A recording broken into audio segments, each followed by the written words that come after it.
It's official. Wizards of the Coast has started releasing playtest material for the next evolution of Dungeons & Dragons, which they're calling 1D&D. This material gives us the first glimpse at their design philosophy and approach to this next evolution, and I think by reading between the lines we can actually reveal a lot more than what's actually in the text. Today, I want to give my thoughts and opinions on this release material, but more importantly, give my predictions on what this could all mean for the future of D&D. Without further ado, let's get started. The playtest material begins with character origins, specifically races and backgrounds. While most of the changes here are relatively minor, I think they reveal a lot about how the Dungeons & Dragons design philosophy has changed since 5e was first released. First, there's a clear trend towards increasing player customization. For example, no longer are stat increases tied to your character's race. Instead, they're tied to your background, which is completely customizable. This opens up complete freedom to mix whatever race and class you want without worrying about whether the stat increases match what you require for your character. This is a direction that 5e was already moving in, but it's nice to see it solidified here. In addition, several of the races, such as the Tiefling and the Ardling, give the players a choice of several legacies that they can use to further customize their character. However, the Ardling also highlights a pitfall of too much customization, which is that a choice can feel meaningless if it doesn't have actual mechanical weight. The Ardling basically lets you pick an animal head and allows you to roleplay whatever kind of anthropomorphic creature you prefer. However, no matter what you choose, the mechanics are exactly the same. I know a lot of players aren't fans that there's no mechanical difference based on whether you decide to have your Ardling have the head of a frog or an eagle, and they're worried that this might be a replacement for the more flavorful anthropomorphic options like the turtle or the Harengon. If that were the case, I would also be pretty bummed, but I don't think it will be. Instead, I think the Ardling is more of a catch-all race for those who only have the player's handbook. Sure, if you have access to all the different source books, then you can have whatever race you want, but a lot of people are only going to have the core rulebooks, so this is an interesting way of covering all of your animal and celestial bases. However, something similar was done with the rules for mixing different humanoid races, and I'm not as much of a fan of it. Currently, among the race options in the 5e Player's Handbook are the half-elf and half-orc options, and these are completely removed from this playtest document. Instead, this document provides rules for mixing any two humanoid races. Now, on the one hand, this should be really exciting. What if I want to play something that's half dwarf, or maybe something that's half orc, half halfling, or something? Having rules to handle these situations could open up tons of possibilities, and it's something that 5e doesn't really support. Unfortunately, these rules don't really provide any mechanical oomph behind the choice to play a mixed ancestry character. You can mix whatever two humanoid races you want, but mechanically, you just have to choose one of the options, and then you can describe your character's appearance however you wish. This is pretty unsatisfying, to me. Sure, I can roleplay being a gnome tiefling, but because I have to mechanically choose one or the other, it's really just flavor. I understand that balance-wise, it might be difficult to make rules that support mixing traits from different ancestries, but I do hope they're able to come up with a more satisfying solution. It's also very clear that WotC has been making a dedicated push to separating the cultural and biological factors of your character's background, placing biological features such as size in the character's race, and putting cultural features such as skills or languages in the background. However, there are still some strange outliers, such as Dragonborn instinctively knowing how to read and write Draconic, or all rock gnomes knowing how to make clockwork figurines. I don't personally have a problem with these kinds of features, but if they're trying to draw a stark distinction between culture and biology, which it seems like they are, then I think they need to be more consistent about it. Another design shift you can see in these changes is a bit more subtle, but actually represents a major change in the game. And that's WotC trying to make things more standardized and allow for more valid options. For example, in the current edition of 5e, an adventuring day is recommended to have between 6 and 8 encounters with a few short rests in between. However, not all players play this way. In fact, I would say that most don't. In my experience, a lot of DMs only have between 2 and 3 encounters per adventuring day, and it's not unheard of for a day to have only a single encounter. This creates a big gap between characters who recover their abilities on a short rest versus those who get them back on a long rest. Short rest characters are actually designed to handle a longer adventuring day by recovering their features more frequently. But if there's only a single major encounter per day, then this actually puts short rest characters at a major disadvantage. It seems like WotC is trying to remove this distinction by basically making all characters long rest characters, removing all features that recover on a short rest and replacing them with something like proficiency bonus times per day. You can also see this with backgrounds. Each one now comes with exactly 50 gold pieces worth of equipment, so they're more standardized, and they're completely customizable. Speaking of backgrounds, each one now comes with a free first level feat. This indicates a few things. First, it means that feats are no longer going to be an optional rule, and second, they're going to have level requirements. This change fits very strongly with the theme of make the game work the way people expect it to work or are already playing. Although feats are technically an optional rule, I've never met a DM that doesn't allow them at their tables, and adding first level feats is a very common house rule. However, you can't pick just any feats. Feats are now going to have level requirements, so you can only pick a first level feat for your character's background. I actually like this change because I think feats have become very centralized. There are a handful of feats like Lucky, Sharpshooter, or Great Weapon Master that are extremely common on optimized builds, and there are other feats that are basically never used. Be honest, without looking it up, can you tell me what the durable feat does? Because I can't, and I wrote this script. By putting level requirements on some of the more powerful character-defining feats, I think players will end up picking a much wider variety of feats for their characters. However, I don't think these are going to be the only changes to feats that we see. In addition to being very powerful, feats like Polearm Master and Crossbow Experts limit players to using a very small subset of the available weapon types. I expect that the next edition of D&D will have a much wider range of feats that covers all the major weapon types and fighting styles and hopefully gives them all a chance to shine. In addition, the idea of taking a static penalty in order to gain a static bonus, like Sharpshooter and Great Weapon Master's -5 to hit and +10 to damage, doesn't seem very fitting with modern D&D design philosophy. If they do keep these types of effects, I expect they'll probably replace the -5 penalty with disadvantage on the hit. Now let's move on to the more controversial part of the playtest document, the rules glossary. While most of these rules changes are still pretty minor, there are definitely a few that are worth talking about. First, the playtest document introduced 3 new spell lists for Arcane, Primal, and Divine spells, and they've already shown how these new spell lists could be used to revise things like the Magic Initiate feat. This feat used to require you to pick a specific class spell list to choose your spells from, but now it simply asks you to pick from the new spell types of Arcane, Divine, and Primal. I can see these lists being used in a lot of places where specific class spell lists used to be referenced. For example, the Arcane Trickster rogue currently allows you to pick spells from the Wizard list, but I wouldn't be surprised if this was revised to simply pick spells from the Arcane list instead. However, I definitely don't expect class spell lists to go away.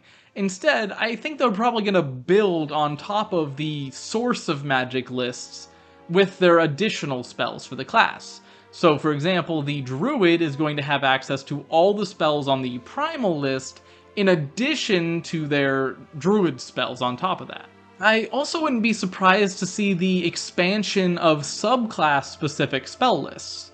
Clerics, warlocks, and paladins have been getting subclass-specific spells since the beginning of 5e, and sorcerers have been getting them more recently. It's almost guaranteed that the player's handbook sorcerer subclasses are going to get expanded spell lists, but I wouldn't be surprised to see this expanded to all spellcasting classes. I also think it would be interesting to see the addition of more spell sources over the course of the game. The obvious one is a psionic spell list, which could be useful for things like the Soul Knife Rogue, as well as the Scion class that was playtested a lot in 5e but never ended up being released. The rules glossary also introduced some changes into how D20 rolls work, and these are probably some of the most debated changes in the whole document. It seems like one of the major goals for this next version of D&D is to simplify and streamline the rules, removing edge cases and trying to make everything work more consistently together. To this end, they've combined attack rolls, ability checks, and saving throws all under the umbrella of D20 tests, and have adjusted the rules to make them work more similarly. Specifically, rolling a natural 20 is now a guaranteed success on any D20 test, and rolling a natural 1 is a guaranteed failure. This was already the case for attack rolls, and is honestly not a huge deal for saving throws, but making a 20 an automatic success for ability checks is actually a pretty huge deal. Suppose a player is trying to persuade the BBEG to stop fighting them and join their cause. According to these new rules, if they roll a natural 20, this will automatically succeed, which seems pretty awful to me. Now, the obvious counter-argument to this is that if a particular roll is guaranteed to succeed or fail, then why even roll for it? However, sometimes rolling an ability check isn't to determine whether you succeed or fail, but how you succeed or fail. The nat 20 should absolutely guarantee the best possible outcome in this situation, but sometimes success was never on the table. Sometimes the best you can do is fail gracefully. On the other hand, if you're playing a character with expertise and a high skill bonus, then sometimes rolling a nat 1 is enough to succeed in a given task, but just barely, whereas rolling higher would result in a more spectacular success. However, that's just my opinion on the topic, and I know a lot of people have already been playing this way as a house rule. This, in addition to the free feed at first level, makes me wonder what other common house rules they're going to make official in this next version of D&D. You can definitely see them making drinking a potion a bonus action rather than a full action, and I could also see them adding rules for delaying your entire turn, rather than the current clunky and confusing rules for holding an action. One house rule it seems that they are not interested in adopting is the common rule to make critical hits more exciting by adding maximum damage dice instead of just rolling a second set of dice to a critical hit. This guarantees that critical hits do more damage than a normal attack could, makes them more exciting and swingy, and eliminates the possibility of a lackluster crit with poor damage rolls. Instead, the playtest document actually goes in the complete opposite direction, making it so that only the weapon dice is doubled, only players can make critical hits, not monsters, and even then, only on weapon attacks, not spells. This significantly reduces the power and excitement of critical hits. I think this comes from their philosophy of trying to make everything more balanced and consistent. Critical hits create a lot of variance in the game, and I think they're trying to reduce this variance as much as possible. While I'm generally in favor of consistency and predictability, probably because I had a very hectic childhood and desperately seek a feeling of control and stability in my life, but I think we should be careful how much we reduce the variance of D&D. Critical hits should be incredibly exciting, and the possibility of a monster rolling a critical hit should add tension to the battle. If you're worried about low-level characters dying instantly from taking too much damage from a critical hit, then I would just get rid of the rule that says that characters automatically die if they take massive damage, and let them make their death saving throws instead. While there are a lot of changes in this playtest document, it still only covers a small fraction of the game. In this section of the video, I want to make some predictions about changes I think they might make in the future, but that aren't covered by this current Unearthed Arcana. One trend I expect them to continue with is the consolidation of abilities that are similar but slightly different. For example, the Gnome's Tinkering ability now references the Prestidigitation cantrip rather than simply listing a bunch of minor abilities that the Clockworks can do. This is something that I hope they do more of because right now 5e is very inconsistent with this. For example, the Hat of Disguise specifically references the Disguise Self spell and says that you can cast it at will, whereas the Cap of Water Breathing does not reference the Water Breathing spell. Similarly, the Potion of Fire Breath works slightly differently than the Dragon's Breath spell.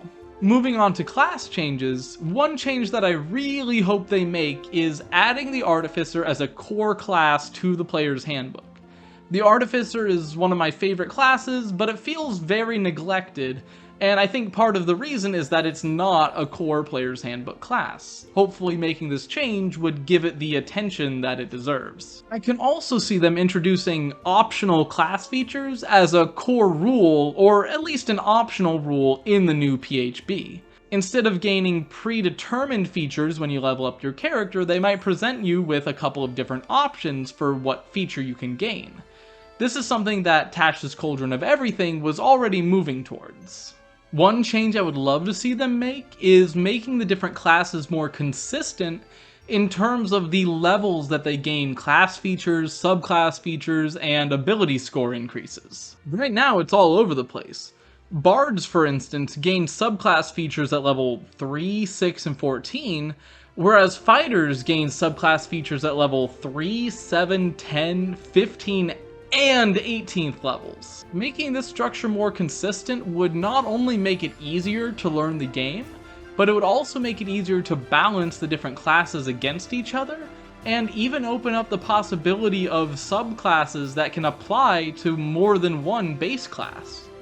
However, I don't expect them to make this change due to backwards compatibility concerns. I expect the spell system to work more or less the same in the next edition of D&D. I expect spell levels, spell slot progression, components, and things like that to basically all stick around. However, one thing that I do hope when they're revising the spells in the next version of the player's handbook is that they're more consistent about what does and doesn't require concentration. Right now it seems to be very inconsistent. Why does Mordenkainen's sword and Bigby's hand require concentration when Spiritual Weapon doesn't? Why does Alter Self require concentration when Disguise Self doesn't? Similarly, why are Find Familiar and Phantom Steed ritual spells when Find Steed isn't? I know that it's usually a paladin spell and paladins don't typically get ritual casting, but there are ways for them to get ritual casting, and there are ways for ritual casters to get access to the spell, so it really should have the ritual tag. On the topic of consistency, certain spells and abilities, like Aid or Hero's Feast, increase your hit point maximum rather than granting you temporary hit points. The whole idea of temporary hit points is that it eliminates the possibility of shenanigans because different temporary hit points from different sources can't stack. However, you can stack increases to your hit point maximum and even put temporary hit points on top of that. While I personally don't have a problem with these types of interactions, I do think it's likely in the next version of D&D that things like Aid are just going to add temporary HP instead. As far as the rules for actually casting spells go, I don't expect to see that many changes. However, there is one particularly confusing rule that I do hope they revise. In 5e, if you cast a spell as a bonus action, you can't cast another spell that turn, except for a cantrip with a casting time of 1 action. That's very wordy and convoluted, and it's hard to remember exactly how it works. Therefore, in the interest of making things work the way people expect them to, I would either make it simply say that you can only cast 1 leveled spell per turn, or say that you can have a leveled spell as an action or a bonus action, but not both. Speaking of leveled spells, I think that D&D has too many different kinds of levels going on.